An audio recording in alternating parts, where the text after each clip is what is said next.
Hi friends, வணக்கம். இன்றைக்கி நம்ம ஒரு ஸ்பெஷலான லஞ்ச் தான் பார்க்க போகிறோம். இன்றைக்கி நான் சிக்கன் பிரியாணி செய்ய போகிறேன். இன்றைக்கி chicken biryani, mutton dalcha, chicken 65, onion raita, egg எல்லாமே செஞ்சுருக்கேன். வாங்க எப்படி செய்யலாம், என்ன ஏதுன்னு பார்த்துடலாம். நீங்களும் ஒரு சண்டே டைமில் இது மாதிரி செஞ்சு அசத்துங்க. ஃபஸ்ட்டு சிக்கனை கழுவி தனியாக எடுத்து வச்சிடலாம். 1 கிலோ சிக்கன் பிரியாணிக்கு 400 கிராம் பெரிய வெங்காயம், 400 கிராம் தக்காளி, 5லேருந்து 6 பச்சை மிளகா, 1/4 கட்டு புதினா, 1/4 கட்டு மல்லி, 1 லெமன், 200 ml தயிர் வேணும். நான் வந்து இன்றைக்கி இந்தியா கேட் பாஸ்மதி ரைஸில் தான் செய்ய போகிறேன். 200 ml ஆயில் வேணும். நெய் வந்து நமக்கு தேவையான அளவு நம்ம விட்டுக்கலாம். இஞ்சி பூண்டு பேஸ்ட் வந்து அரைச்சி வச்சுருக்கேன். இஞ்சி பூண்டு பேஸ்ட்டு கணக்கு எவ்வளோனா 100 கிராம் இஞ்சி, 50 கிராம் பூண்டு, இது ரெண்டையும் சேர்த்து பேஸ்ட்டு அரைச்சி வச்சுருக்கேன். மட்டன் தால்ச்சாவுக்கு பருப்பு ஊற வச்சு வச்சுருக்கேன். தால்ச்சாவுக்கு தேவையான காய் வெட்டி வச்சுருக்கேன். நான் இன்றைக்கி தால்ச்சாவில் கத்திரிக்காயும் முருங்கைக்காயை தான் போட போகிறேன். எலும்பு கழுவி வச்சுருக்கேன். அதுக்கு தேவையான தேங்காய் எடுத்து வச்சுருக்கேன். இப்போ நம்ம முட்டை அவிக்கிறதுக்கு முட்டையை தனியாக வாஷ் பண்ணி எடுத்து வச்சுக்கலாம். அடுத்து நம்ம எலும்பு வேக வைக்கணும். எலும்பை குக்கரில் சேர்த்துடலாம். சேர்த்துட்டு ஒரு ஸ்பூன் அளவுக்கு நான் இஞ்சி பூண்டு பேஸ்ட்டு சேர்த்துக்கிறேன். இப்போ எலும்பு வேகிற அளவுக்கு மட்டும் அதில் தண்ணி விட்டுக்கலாம். இதை வந்து நம்ம குக்கரை மூடி ஒரு 4 விசில் மட்டும் நம்ம விட்டு தனியாக எடுத்து வச்சுக்கலாம். இப்போ தால்ச்சாவுக்கு நான் 1/2 கப்பு துவரம்பருப்பு, 1/4 கப்பு கடலைப்பருப்பு எடுத்து தண்ணி ஊற்றி ஊற வச்சு வச்சுருக்கேன். இது தனியாக இருக்கட்டும். இப்போ சிக்கன் 65 செய்கிறதுக்கு நம்ம சிக்கன் கூட மசாலா சேர்த்து தனியாக ஊற வச்சு எடுத்து வச்சிடலாம். அப்போ தான் நம்ம கடைசியாக செய்யும் போது மசாலாலாம் இறங்கி நல்லா டேஸ்ட்டாக இருக்கும். இப்போ சிக்கன் கூட சிக்கன் 65 மசாலா சேர்த்துக்கிறேன். இது கூட 2 ஸ்பூன் அளவுக்கு கார்ன்ஃப்ளவர் மாவு சேர்த்துக்கிறேன். 2 ஸ்பூன் அளவுக்கு தயிர் சேர்த்துக்கலாம். தேவையான அளவு உப்பு சேர்த்துக்கலாம். 1 ஸ்பூன் அளவுக்கு இஞ்சி பூண்டு பேஸ்ட்டு சேர்த்துக்கலாம். கொஞ்சம் போல் லெமன் ஜூஸ் சேர்த்துக்கிறேன். இதை நல்லா பெரட்டி எடுத்து தனியாக வச்சிடலாம்.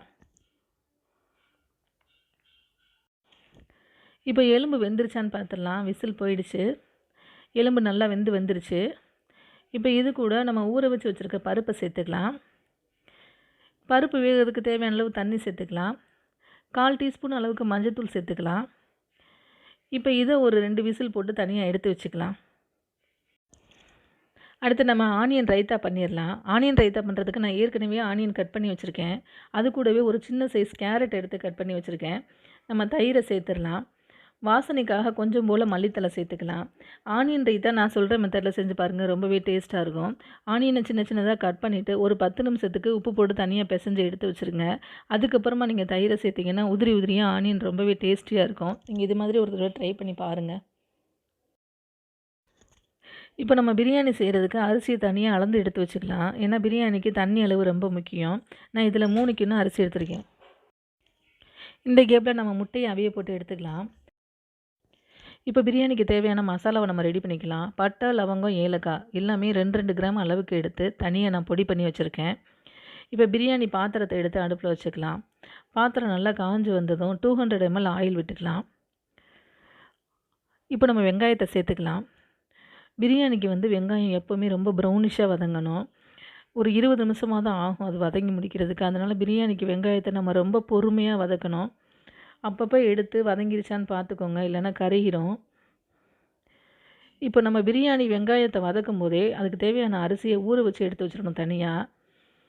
இப்போ வெங்காயம் நல்லா வதங்கி வந்துருச்சு. இது கூட நம்ம அரைச்சி வச்சுருக்க மசாலாவை சேர்த்துக்கலாம். இந்த அளவுக்கு ப்ரௌனிஷாக வெங்காயம் வதங்கி வரணும். இப்போ நம்ம புதினா மல்லியை சேர்த்துக்கலாம். புதினா மல்லியை இந்த ஸ்டேஜில் சேர்த்திங்கன்னா தான் பிரியாணி ரொம்பவே வாசனையாக இருக்கும். இதை நல்லா வதக்கி விட்டுக்கலாம். இப்போ இஞ்சி பூண்டு பேஸ்ட்டை சேர்த்துக்கலாம். 100 கிராம் இஞ்சி, 50 கிராம் பூண்டு சேர்த்து நான் அரைச்சி வச்சுருக்கேன். இஞ்சி பூண்டு வாசனை போகிற வரைக்கும் நல்லா வதக்கிக்கலாம். இப்போ தக்காளியை சேர்த்துக்கலாம். எப்போவுமே பிரியாணிக்கு நல்ல கனிஞ்ச தக்காளியாக சேர்த்துக்கலாம். காவட்டான தக்காளி இருந்ததுன்னா நமக்கு அவ்வளோவா டேஸ்ட்டு கொடுக்காது. வெங்காயம் எப்படி ப்ரௌனிஷாக வதங்கணும்னு சொல்கிறோமோ அது மாதிரி தக்காளியும் நல்லா வதங்கி வரணும். தக்காளி நல்லா வதங்குச்சுன்னா அதோடய டேஸ்ட் ரொம்ப நல்லாயிருக்கும். தக்காளியை போட்ட உடனே நம்ம உப்பு சேர்த்துக்கலாம். உப்பு சேர்த்துட்டிங்கன்னா சீக்கிரமாகவே வதங்கிடும். ஒரு 2 நிமிஷத்துக்கு அடுப்பை சிம்மில் போட்டு கொஞ்சம் மூடி வச்சிடலாம். தக்காளி நல்லா வதங்கி வந்துருச்சு. இது கூட ஒரு 5லேருந்து 6 பச்சை மிளகாய் சேர்த்துக்கிறேன். இதையும் நல்லா வதக்கி விட்டுக்கலாம். தக்காளி நல்லா மசிஞ்சு வர்ற வரைக்கும் பொறுமையாக வதக்குவோம். பாருங்கள், நல்லா தக்காளி மசிஞ்சு வந்துருச்சு. நான் எப்போயுமே பிரியாணிக்கு கலர் பவுடர் சேர்க்குறது கிடையாது. இப்போ 2 ஸ்பூன் அளவுக்கு மிளகாத்தூள் சேர்த்துக்கலாம். போதும், இதுவே உங்களுக்கு நல்லா கலர் கொடுக்கும். மிளகாத்தூள் பச்சை வாசனை போயிடுச்சு. இப்போ நம்ம ஒரு லெமன் எடுத்து வச்சுருக்கோம், அதை புழிஞ்சு சேர்த்துக்கலாம். 200 ml தயிர் சேர்த்துக்கலாம். இதை நல்லா கலந்து விட்டுறலாம். இப்போ நம்ம சிக்கனை சேர்த்துக்கலாம். சிக்கனை சேர்த்து நல்லா மசாலா எல்லா பக்கட்டும் படுற அளவுக்கு நல்லா பிரட்டி விட்டுக்கலாம். சிக்கன் வந்து ஒரு 5லேருந்து 6 நிமிஷத்துக்குள்ளே நல்லா வெந்து வந்துடும். 3/4 பதத்துக்கு வெந்ததுக்கப்புறமா நம்ம அரிசி சேர்த்துக்கலாம். இப்போ நம்ம மூடி போட்டு கொஞ்சம் நேரம் வேக விடுவோம். அடுத்து நம்ம தால்ச்சா பண்ணிடலாம். இதுக்கு பாத்திரத்தை அடுப்பில் வச்சு 2 டேபிள் ஸ்பூன் ஆயில் விட்டு 2 துண்டு பட்டை, 2 துண்டு லவங்கம், 2 ஏலக்காய் சேர்த்துருக்கேன். மீடியம் சைஸ் பெரிய வெங்காயம் 2 சேர்த்துருக்கேன். 4 பச்சை மிளகா, கொஞ்சம் போல் கருவேப்பிலை சேர்த்துருக்கேன். இதை நல்லா வதக்கி விட்டுக்கலாம். இப்போ சிக்கன் வெந்துருச்சான்னு நம்ம பார்த்துடலாம். சிக்கன் ஓரளவு நல்லா வந்துருச்சு. போதும், இந்த அளவுக்கு வெந்தால் போதும். இப்போ நம்ம பிரியாணிக்கு தேவையான அளவு தண்ணி சேர்த்துக்கலாம். இந்த இந்தியா கேட் பாசுமதி ரைஸுக்கு 1 கப்புக்கு 1 1/4 கப்பு தண்ணி விட்டால் போதும். தேவையான அளவு நான் தண்ணி சேர்த்துட்டேன். இந்த டைமில் நீங்கள் உப்பு பார்த்துக்கோங்க போதுமான. இப்போ மூடி போட்டு தண்ணி கொதி வர்ற வரைக்கும் நம்ம வெயிட் பண்ணுவோம். தண்ணி கொதி வந்துருச்சு. இப்போ நம்ம அரிசியை சேர்த்துடலாம். அது கூட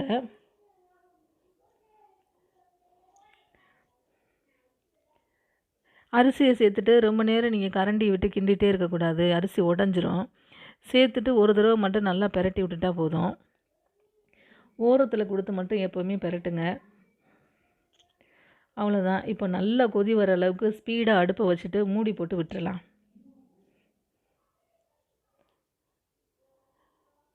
நல்லா கொதி வந்துருச்சு.